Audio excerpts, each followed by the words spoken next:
I am Kat Bottner, the first vice president of Keystone Chapter of the National Federation of the Blind of Pennsylvania. Hi, this is Abigail and Nolin. I'm a PhD candidate at the University of Delaware in material science and engineering. Hi, this is Kayla Hepler, and I am also a PhD candidate in the Department of Material Science and Engineering at the University of Delaware. And you are listening to White Canes Connect.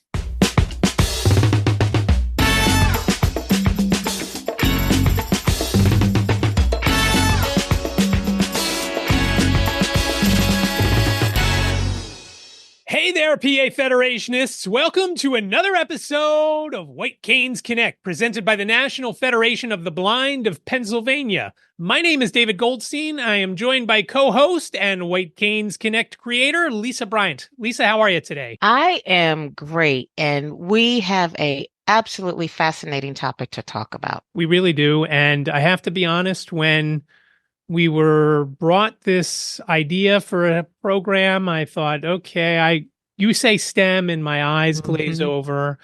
And then when I read the materials to do the research on this, I'm thinking, oh, wait a minute.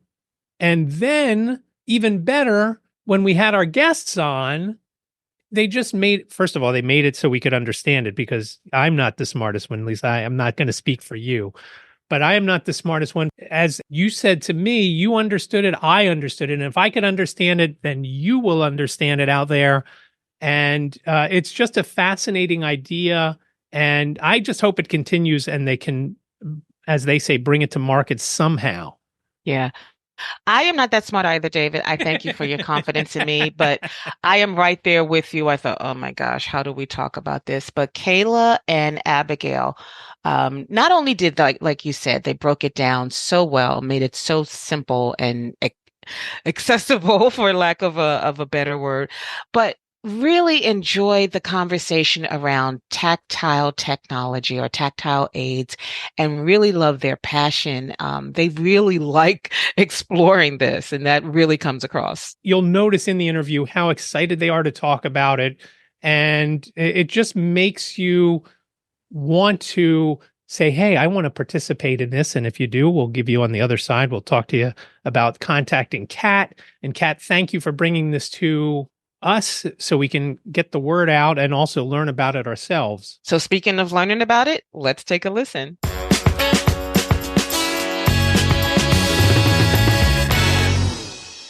Kat, Abigail, and Kayla, thank you so much for joining us today. Thank you so much. We're really excited. Thanks for having us. Yeah, we're super excited about this opportunity.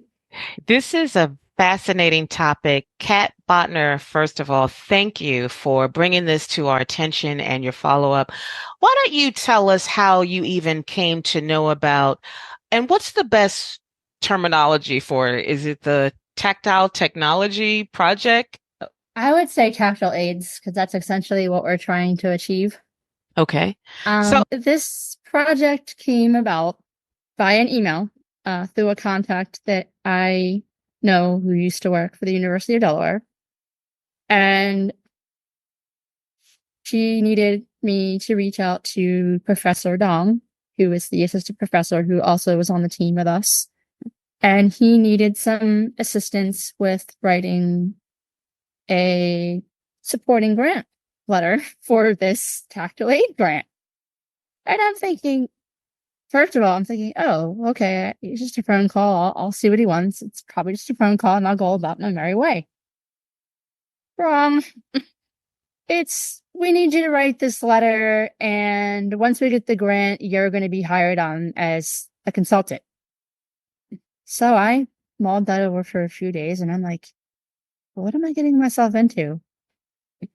But in order for me to know what I'm getting myself into, I was like, I'm going to do this because this is something really awesome. Yeah. Really fantastic of an experience and something to put on my resume. So honestly, this came about just by my network of contacts in Delaware and them just reaching out to me and saying, hey, can you help this individual? And we're going to come back to what you are specifically doing as a consultant. But before that, Abigail, Kayla, describe this project. What are you actually doing?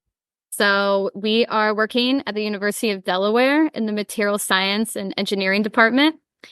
And really the way the work came about is when you think about technology for touch, it really hasn't advanced much past raised bumps and raised lines, really over the past century, not much more advanced than Braille, for instance.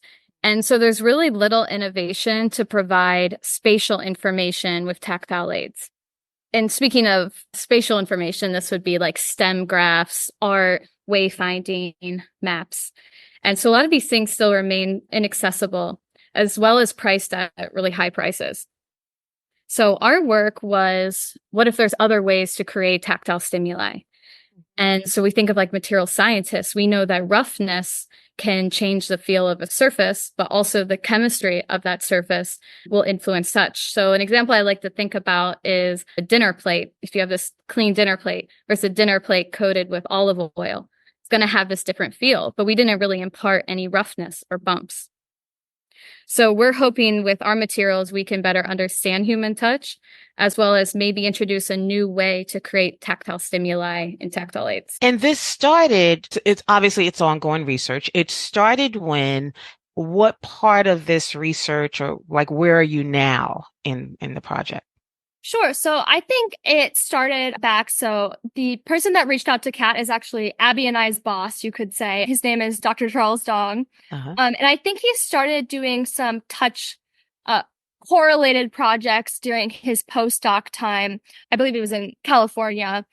And he came here and I think was interested in continuing that work and had this idea that Abby had just mentioned. Kat helped with the grant process. And now I am many steps down the line. They had the grant when I actually started my PhD here. That had taken like a lot of work to get to even to that point. And then where are we at now? I think that's a bit of a loaded question just because of the different aspects that break down into the grant. So as Abby mentioned, not only are we trying to study touch, but we're also trying to eventually maybe make a tactile aid using this surface chemistry focused approach.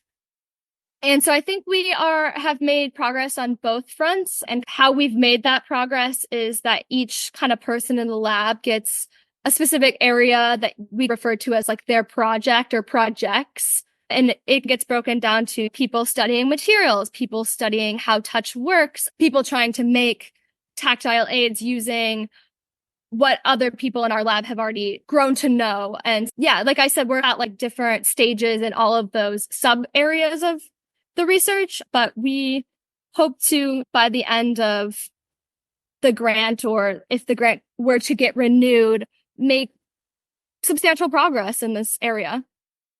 Yeah. And so you still have at least 3 years, I think, in this phase of the grant. So that's 3 years more. Yes, we actually are up for renewal next year. And then I believe that renewal will bring us to 2027 with this project. So we do have 3 more years, but that's with the renewal. You guys are PhD candidates. How does that work? Do you continue on until, where's the cutoff for you with the PhD? And once you get that PhD, are you then out? How does that all work? That's a great question. Yeah, so sometimes these timelines can vary, but essentially a lot of them come down to about an average of 5 years, 5 to 6 years. So you need to demonstrate that you can develop a research idea. Essentially, it's at journal publication level. And so you really need to take some projects from idea to and conception to some real results, right? Like some real findings that can add to a body of scientific literature. So for me, I'm on my 5th year. So you ask at a conspicuous time, but yeah, the hope is that I can finish out this year and graduate by next year. And then, yeah, you can move on to whatever that next step is with the doctorate in hand. Yeah, whether that be industry, academia, a lot of paths. I can add on to that or explain more about how it works. As Abby mentioned, like the average timeline comes down to 5 to 6 years. But if I remember correctly from like when we signed our contracts, I believe that like our contracts say you have 14 consecutive semesters to finish your PhD. And then after that, like your advisor there's some strategies for your advisor to keep you on longer, but most people will move on to something else or something correlated after that. And then in terms of like how a PhD works, at least for us in our school at our department, It's roughly like 1.5 years of classes. And during that time, you're considered a PhD student. And then you take a qualifying exam in which you demonstrate that you can write a proposal and defend that proposal orally for the projects in which you're going to work on for the remaining years. And then once you make that transition, if you pass that kind of hurdle, you are then referred to as a PhD candidate. And then you're working towards getting those peer-reviewed publications and then subsequently graduating. Fascinating. Let's get back to the potentials or the goals of these tactile aids. Tell us how this could improve some of the things that we are now using, some of the Braille devices.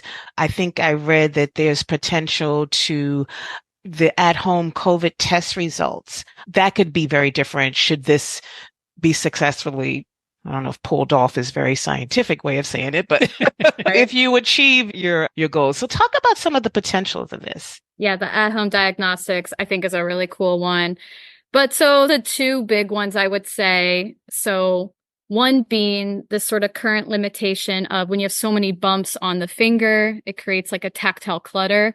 So you can't really do high density or high fidelity images with touch because our fingers are so sensitive, actually, that they can pick up on any little vibration.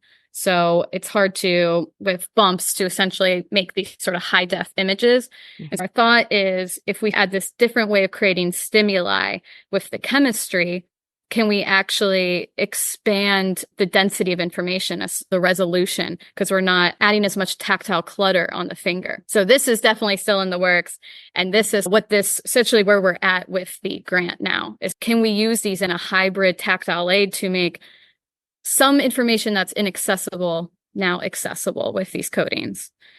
And then, yeah, I think the other one is, for example, with these diagnostics or even at-home tests, it's hard to make bumps. You need an embosser or you need this expensive sort of the inkjet printing, right? But if we can just grow a small little molecule on the surface, we can get some instant tactile stimuli. With the tactile diagnostics, if you have that antigen present, all of a sudden the chemistry of that surface changes. It actually changes the feel. And so you don't need some sort of large textures anymore. And so that's the idea, is there's some information that right now is not getting to the visually impaired that we can change, make that burden lessened with our solution. And I think I know a lot of folks listening are saying you don't need a COVID test anymore. And obviously you probably don't, but there are other applications, pregnancy tests and things like that. And Lisa, I don't know if it was you during one of our conventions, leadership seminars or whatever, somebody was sick and we were going to do a COVID test. Was it you? It was me. And the only way for you to do it was to use your phone to some sort of, you then had to sign in and do all this stuff. And turns out, A, you didn't have COVID, I don't think. And B, I don't think you ever had a test. Is that correct? Because no, we couldn't figure it out. In fact, I needed a sighted assistance with it, and it was just way too complicated. And the fever that I had went up another 5 degrees just even trying to do the darn thing. Yeah, while you're trying to do the technology. I think that's the other part is sort of, this is where there's still not independence, right? If these sort of things that are so essential, like to not actually have to bring in a third party. So those kind of are the... It gives them back their autonomy and the ability to maintain that privacy with something that they may not be ready to share with even a family member or any sighted guide for that matter. And I think that's really powerful, and anybody deserves that. Yeah. So, Kat, tell us now that we have a little more about the information about the project, what exactly are you doing as a consultant? That's a really good question, Lisa. I'm glad you asked. My job is essentially to find participants to help with our research and make sure that what we're doing makes sense. She's also, in general, like a kind of a cultural consultant for us. During the pandemic, we had to ship samples out to participants, and she helped us make those accessible. So essentially having some instructions and labeling in Braille. Yeah. We wouldn't have known how to do that. You know? I should have seen that. That was funny. They bought the 6-dot label maker and they were trying to type on the physical keyboard, like the computer keyboard. And I don't know, I think it was Kayla. I don't know if it was you or Abby. You guys were like, oh, okay, you type SDF and then JKL. But I'm like, guys, no, you just type regularly. And they're like, oh, that's how you do. I'm like, yeah, We've learned a lot. It was definitely me. And I was going to say that I think Kat's being modest. She does much more than just help find participants. I was going to joke that she keeps us in line. But yeah, she's helped proofread Braille. She's helped Dr. Dong with things that he's written. She's helped explain just her perspective to us, all of which have been extremely powerful. And as Abby mentioned, we've learned a lot, and Kat has really been an invaluable resource to us, and will continue to be moving forward.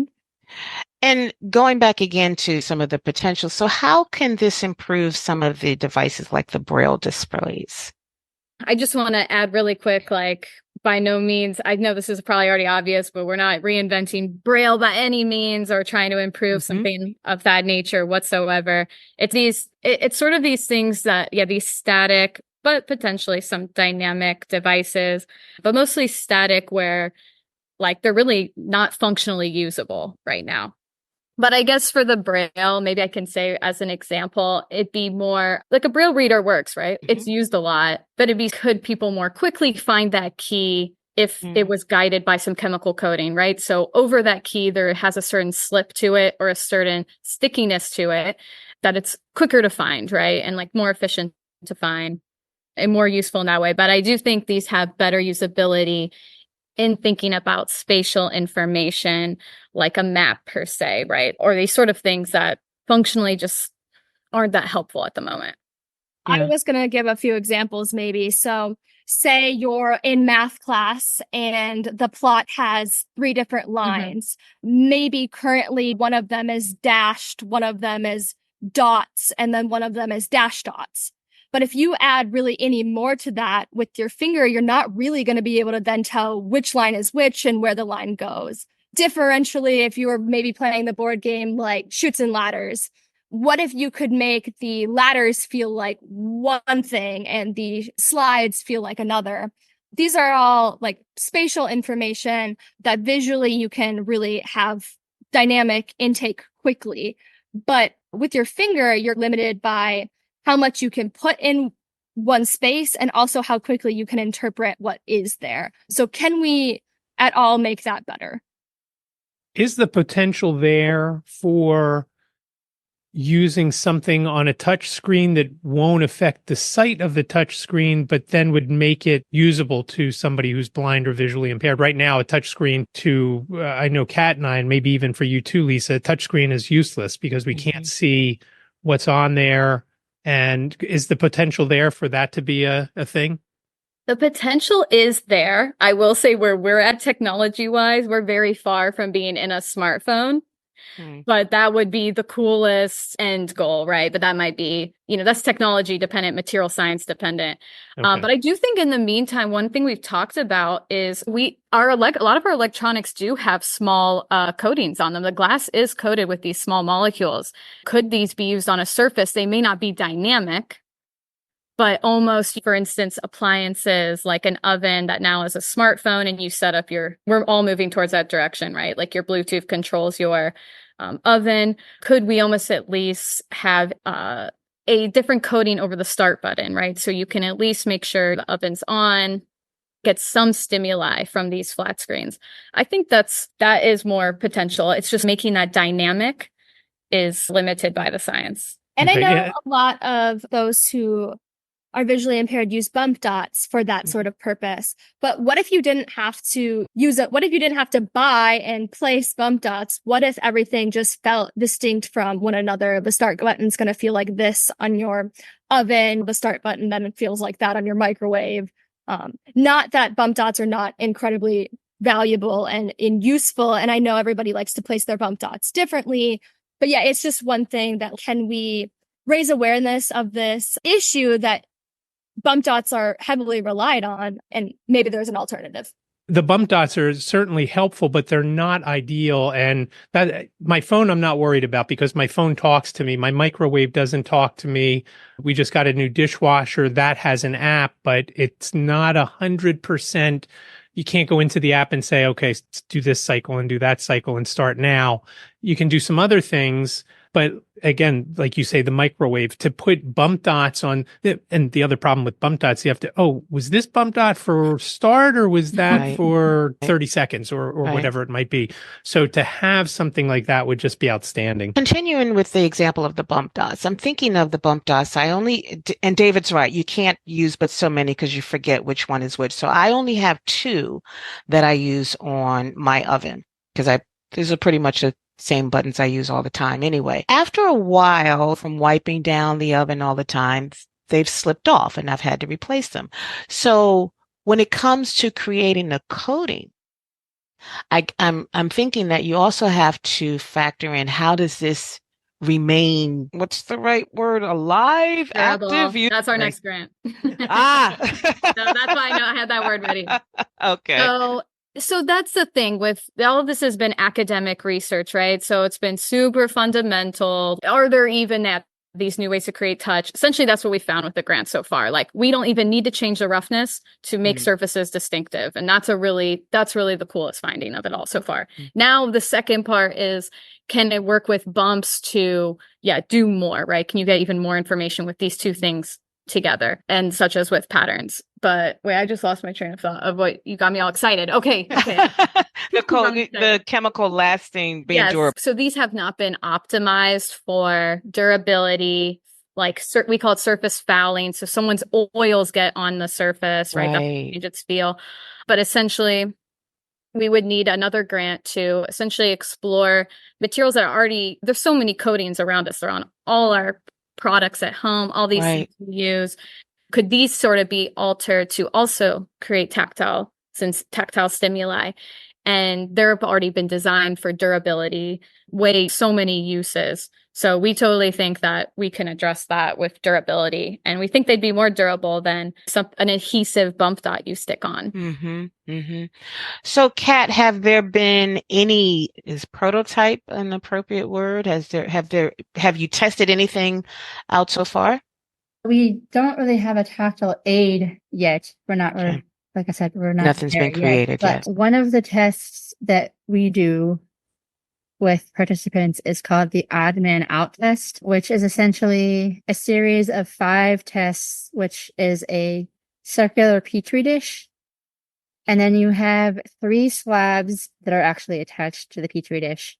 And they have chemical coatings on them. And you have to figure out which of the 3 is different. And what have been the findings? That's essentially the tests that helped us identify that certain chemistries can be distinctive. And so the next step now is to put them in the tactile aid. And one thing we actually have done is the playing cards. We essentially coated black playing cards with one coating and red playing cards with a different coating. And we had those with visual impairments sort them into black and red stacks. That is pretty cool. I was able to tell the difference, and I really wish I could get you guys a stack to. Hey, I have some other uses that might be good to help blind folks make a little extra money on street corners. Is it noticeable to sighted folks, the coding? Yes. Oh, it is. Oh, I think we did blindfolded participants to have. Yeah, I can add on to what Kat and Abby have said as well. So my projects lean more towards actually getting to making a tactile aid. So we start with these odd man out tests where we give 2 of the same chemistries and the one's different. We ask them to tell them which one's different. So from those tests, we've determined combinations of materials that feel different. And I have taken one of those combinations and put it on essentially the same piece of material so that we can get towards making shapes, which you would need to make a tactile aid. So right now we're just doing a line. And so most of my participant tests have been with sighted individuals who are blindfolded, just to pilot what I've been doing in the lab quickly. And we will further move on to having those with visual impairments do the same thing. but we essentially create an edge. So on one side of this material, you have a coding A, and on another side, you have coding B. And instead of having an odd man out test, I've had participants tell me where they think the transition or the edge is between those two distinct feelings. And people have been able to tell. And like I said, I've really only tried that with sighted individuals who are blindfolded, but I'm confident that would translate to having visually impaired people touch them as well. And so this gives you an idea of the academic pace. We've created a line. We know we can do a line. Next step is a map, but we have a line. A line is step one. Yeah, so a line would make a shape would make a tactile aid, but it's slow. Academic research is by no means speedy. The wheels of academia, like justice, move slowly. I think one of the materials that you sent us said that we also, so this touch, you guys are building on, expanding, elaborating something we're all already capable of. We just don't even know it, like that we have the ability to touch. Our touching sensation can distinguish like down to the smallest chemical, which I thought that was fascinating. Yeah, that's exactly correct. And that's really cool. I was just thinking of this recently. I'm going a little off here, but really we can feel smaller things than we can see. So you think about it, really our fingers are more sensitive than our eyesight. We can feel structures down to 13 nanometers. Wow. But then our work takes it a step further because we actually feel atomic differences. Right. It's not directly, we don't have chemical receptors. We're not feeling the chemistry, but we have the mechanical receptors. And these things influence the mechanics felt by our fingers. So yeah, it's this ability we've had, just no one has stripped it down to this fundamental. And that's really the academic side, right? Like, right. How small can people really, what is the smallest change and why is that perceptual? I wonder if either one of you knows how this even came to be a topic of research. And I know that's probably a question for Dr. Dong, right? Correct. Probably. It is. I was going to say, Abby is not taking credit for it, but she was the one that wrote up those findings and did all of the work to discover that you could feel something as small as an atomic change. So that really is, I'm now get to build upon that like discovery essentially. So it really does take a team, but I do believe that the knowledge of how we got even to that point was probably from Dr. Dong's brain. Right. Very true. You're so right. I should ask him that question more deeply. Like, for real, like, why touch? And why did you think touch? Right. And especially the fact that he's not visually impaired. Like, why was that even something to pursue? There are some who have had difficulty learning Braille just because of, I don't know if there's just maybe it's a condition of arthritis, or just maybe, is it possible someone's tips or fingers are just, is there too much of a callus and that's going to be a problem for them? What are some of the, I guess, exceptions for whom this might work? I don't know much about the physiology side, but I have heard, some people have shortened fingertip ridges. So people really will have some lack of sensitivity because of that. Obviously, any damage to your fingertips, right, like burns, neurological damage. Right. Yeah. So that definitely could be it. But it also just, and maybe Kayla want to say more of that, but it also reminds me of, we really don't have, this is something that got me interested, is like tactile diagnostics. Like, we don't really have a way to test the health of our touch. Is someone, a more proficient toucher? And do any of those kind of correspond with other neurological disorders? There's really not too much available for that. I think this almost could be an avenue for that as well. Right.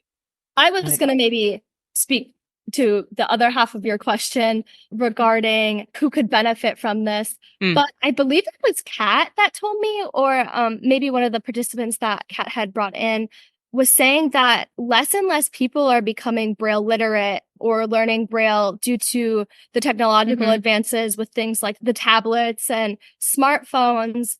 But that doesn't really change the fact that they still probably interact with static tactile aids, whether that is like a bathroom sign that of course has Braille on it, but what if the male or female symbol that they often put on them felt different than the background, and then the Braille felt even different from that? Could you figure out what that's trying to tell you faster? We're not ever going to try and replace Braille, but are there ever avenues that people can benefit from it regardless of whether or not they're Braille literate?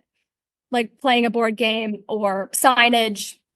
It's interesting that you say that about the bathroom signs and things like that. Two things resonated with me. I am one of those people with the sensitivity issues in my fingers, but I noticed when I was going through all the documents that you guys had sent over that even though when I had my hand down on the whatever it was cabinet, I noticed that I could, even though I couldn't feel that there was anything there, when I moved it where I know there were some scuffs, I could feel the scuffs. And the scuffs, I don't know if they're visible or not, but I could feel the scuffs. To the second part, I use my smartphone all the time to read signs, again, because I don't read Braille and not every hotel uses Braille or raised or signage that may be engraved or whatever you want to call it. And my phone reads the sign fine. It might say rooms 123 to 180, and then it'll have an arrow, and my phone doesn't read arrows. So I have no idea. Okay, I know 123 to 180 is one way, and from 100 to 122 is the other way, but I don't know which way is which. So I still have to go a little bit down one hallway or a little bit down the other way just to figure out which way I need to go. So that would be awesome to have something like that. Exactly. I think there's so many tools and there's a lot of nuance in the benefits and pros and cons to using various tools. And it's just, could we augment one small part of things that regardless of your Braille literacy, you're likely to interact with? We would be remiss if we didn't talk about who is helping to support the project. So do one of you want to take a stab and give people their props? Yeah, I can. So really all this work as of now has been funded through the NIH, the National Institute of Health, specifically the National Eye Institute. So they really agreed and liked this idea that there really hasn't been any new tactile aids, right? For the most part, we're still just embossing surfaces. Yeah. So they liked our idea of that. We want to study touch fundamentally and see how that can help improve tactile aids. Yeah. So that has all been NEI funding. And now through the NIH, we also have funding to look at COVID touch at home diagnostics and making those more accessible. We also have many other people who support us. One of those being Kat, of course. And then I believe that we have also had some interactions regarding writing the grant and giving us current examples of static tactile aids. I believe his name is Steve Landau. He has a tactile graphics company here in Delaware. And additionally, the National Federation of the Blind, headquartered in Maryland, Baltimore, Maryland, which is so wonderfully close for us. Luann Blake has been a wonderful resource. I know she helped with the grant writing, but she's also helped organize participants for us. So a lot of their employees have visual impairments and so kindly agreed on their lunch break to participate in some of our tests with the materials that we brought down, both the playing cards and the odd man out test. So she's been great for helping with that. And yeah, this really takes a village. It's not just us in the lab. It's Dr. Dong, it's Kat, it's Steve Landau providing stuff for us to touch and getting an understanding of the current tactile graphics, Luann Blake, the NFB, all of the people who have participated in our studies, as well as have helped explain their just experience having any level of visual impairment. That brings me to a question then. Kat, I guess you're the one who's in charge of participants. If somebody wanted to jump in and wanted to participate, what do they need to do? They could either contact myself and then I would get them in touch with Abby or Kayla. That's definitely an option. Always up for ideas to get people to us, whether we have to go to them. How it usually works, you guys have to usually go to the participant? Yeah, we can do either. Like we can accommodate people at University of Delaware, but we also have traveled to meet participants. Like I said, we've mailed some mailed some tests as Yeah. well. For example, we went to the NFB and like I had mentioned, Luann's coworkers so lovingly participated. But regarding how to get in contact with us, yes. So you can obviously contact Kat directly. I also did create an email. It's called donglabrecruitment@gmail.com. And anybody can send a message to that email and I will respond back to them when it comes in. And we are open to any ideas similar to doing this podcast. If there's any meetings that anybody listening thinks would be beneficial for us to know, come talk at, or any brochures that we should maybe put like a little write-up about what we do. Yeah, we're always looking for ways to get the word out. And Kat has been so kind and using her personal network for that sort of thing. And yeah, we just appreciate her endlessly. Obviously, we would have to get permission from the chapter president, but she and I actually were talking about this fairly recently. Maybe having the three of, well, I'll already be there, of course, but the three of us come up and do some testing with some of the meeting participants if they're interested. And now you just took Lisa's question. Sorry. I think that's a great idea. That would be fabulous. So let's definitely stay in touch on that. Yeah, Okay. We know where to find you, Kat. Of course. I'll see you Saturday. I also just briefly wanted to mention that we're always looking for participants, but the tests that we have participants participate in really ebb and flow. So there's periods of time where we need a lot of participants, and then there's periods of time where we don't really have any tests actively ongoing. Maybe we're writing up the results or trying to develop a test for them to participate in. Obviously, reach out to us at any time, reach out to Kat at any time. But my response may be like, I'm so glad you're willing to participate. Is it okay if I follow up when we have a test for you to do? Some people may say yes or no, but I just briefly wanted to mention that for those who may be interested in participating. No, that's a really good heads up. Any final comments or hopes that you want to share about this?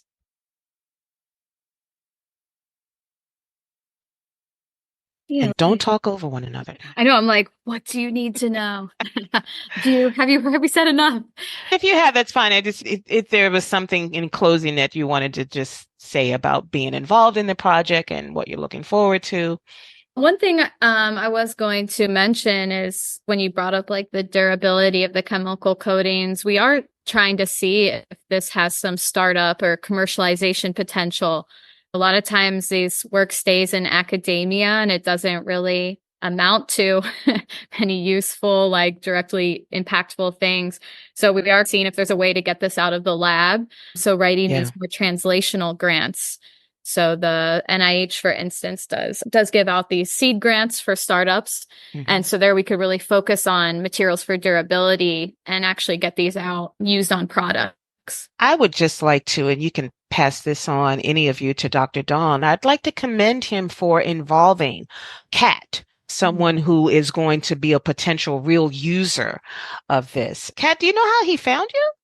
Yes. So Or did you say that already? Well, I still know this person. So someone that I know used to work for the Center for Disability Studies, which is housed in the University of Delaware. They have all types of things for people with disabilities. It's where our I Can Connect program in Delaware is housed, among other things. And he contacted this person that I know and said, okay, I need someone to help me with this project. Do you know someone?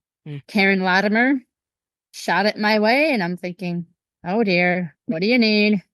So I asked her, and she said he needs someone to help, just contact him. So I called him up and I said, hi, my name's Kat Bottner. How can I help? And he just went on this, I would say, long story of what he wanted. And I said, at the end of the conversation, I was like, okay, I'll do a draft of a supporting letter and you just doctor it up how you want.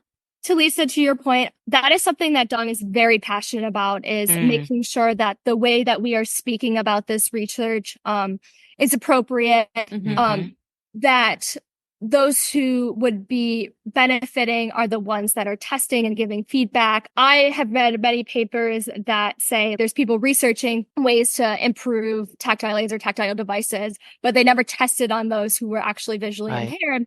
All of that is something that Dong is endlessly passionate about. I'm sure Kat has received that passion too. But yeah, we try and do everything as appropriately as possible. Always willing to hear feedback. And yeah, Dong's very big on that. That's good to hear. That's really good to hear. That keeps this authentic, usable, and actually transferable to, like I said, the folks who want to really be the users. So thank you for sharing this. It's a fascinating research, and you guys sound like you're so passionate about it and you like what you do. That definitely comes across. So thank you so much for your involvement and your commitment to this. Okay, good. Thank you. Yeah, we love talking about it. Thank you so much for your time and allowing us to share a small bit of our research with you guys. Really appreciate it. Thank you guys again for all your support and just being flexible and everything.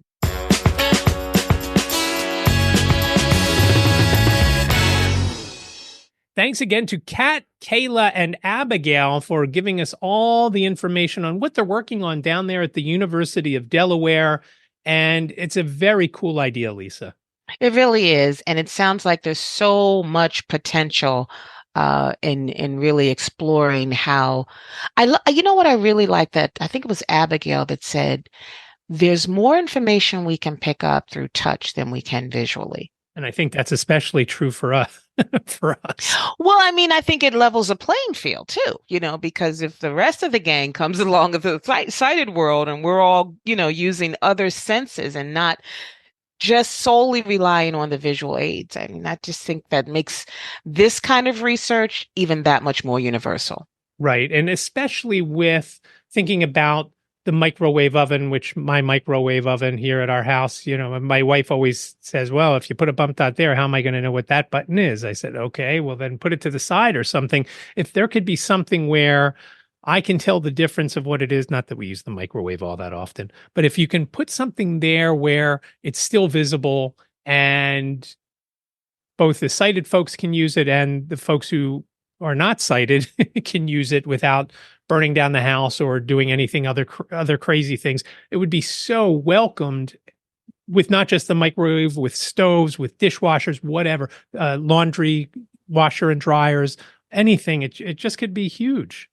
It could be huge. And like Kayla also said, it's just one more way of staying independent and maintaining your privacy. Right. Especially, talking about, as we talked about in the interview, the COVID test that we were scrambling wherever we were for that, and you having the issue and nobody having an easy way to get your phone battery was dying or something. So you couldn't get it on your phone, the app that you needed. And it would just be so much easier if you did the test and then could feel, That's right. I have COVID or I don't have COVID. I'm pregnant. Right. I'm not pregnant. I'm not pregnant, by the way. I mean, touch is just, let's face it, it's a simpler technology. Right.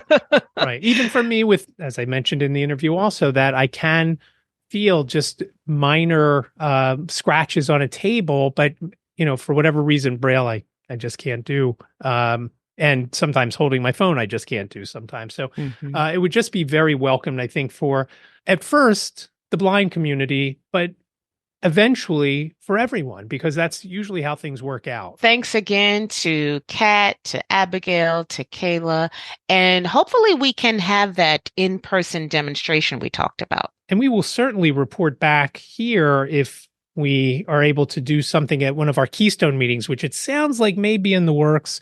We'll have to see, and hopefully some other chapters will jump on. Maybe some of the chapters down there in Delaware will hop on that. So the more feedback they get, the better it will make the product and the better it will be for everyone in the end. Yeah, so stay tuned for that, because we probably will talk about how that went in a future episode. That's right. In the meantime, though, if you want to reach out, you have questions, comments, show ideas, you have a question about today's episode, please reach out via phone, 267-338-4495. You've got up to 3 minutes to leave your name and town and your whatever you want to tell us. Again, 267-338-4495. We would love to hear from you. And you can also email us. Our email address is whitecanesconnect@gmail.com. Lisa, I really loved today's interview, and it was an eye-opener for me, and I'm just glad we had those folks on. Yeah, this was great. Thank you to all who came on, and thanks, David. Thank you, and thanks for listening, everyone. Take care.